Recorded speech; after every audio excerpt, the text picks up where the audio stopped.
বিষয়টা হলো আপনার যারা ইদানিং চুলা কিনতেছে হ্যাঁ তারা মনে করেন যে এই যে চুলার মধ্যে 1 ফোঁটা 2 ফোঁটা পানি পড়লেই চুলার গ্লাসটা ফেটে যায়।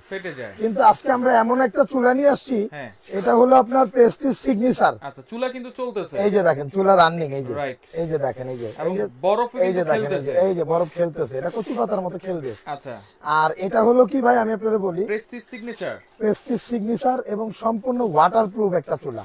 আচ্ছা আচ্ছা, যেমন আপনার এই ওয়াটারপ্রুফের কারণে আমাদের অনেক চুলার গ্লাস গুলাই ফেটে যায়। আচ্ছা। এই জন্য মা বোনদের একটা ব্যক্তিগত ধারণা না থাকার কারণে আচ্ছা আচ্ছা, আর মা বোনদের একটা ধারণা চলে আসছে যে এই চুলাগুলো মনে হয় ফেটে যায় ভাতের মারটার পড়লে। আচ্ছা আচ্ছা, ওই মা বোনদের উদ্দেশ্যে বলতেছি যে এই যে চুলাটা আজকে নিয়ে আসছি, হ্যাঁ এই যে দেখেন, এটা কিন্তু সম্পূর্ণ, এই যে আমি বরফ আচ্ছা এখানে দিয়ে, এই যে আরো কয়েকটা দিয়ে দিলাম, এই যে দেখেন, এই যে ওকে, দেখেন এই যে যতই দেখেন, দিবেন এই যে। কোনো সমস্যা নাই, কোনো সমস্যা নাই। এই যে এটার নামই হলো ওয়াটারপ্রুফ, ওয়াটারপ্রুফ, বরফপ্রুফ, বরফপ্রুফ, বরফপ্রুফ, মানে এটা হিট টেম্পারেচার ধরে রাখার সক্ষমতা এটার মধ্যে আছে। এটা কি সব ধরনের হাড়ি বসাতে পারবে? এটা যে কোনো ধরনের হাড়ি বসাইতে পারবে, যে কোনো ধরনের হাড়ি, যে কোনো ধরনের রাশি। আচ্ছা আচ্ছা আচ্ছা, ওকে। আর এটা হচ্ছে প্রেস্টিজ সিগনেচার। এটা হলো প্রেস্টিজ সিগনেচার। আমি এটা অফ করে দেই। আচ্ছা, এই যে দেখেন, এটা হলো প্রেস্টিজ সিগনেচার এবং এটার মধ্যে আপনার দেখেন ইনভার্টার টেকনোলজি, ইনভার্টার 1 টেকনোলজি, বছর কয়েলের গ্যারান্টি আছে, 1 বছর কয়েলের 85% এনার্জি সেভিং। আচ্ছা, Prestige signature infrared cooker, premium quality. Premium quality কি নাই এখানে বল।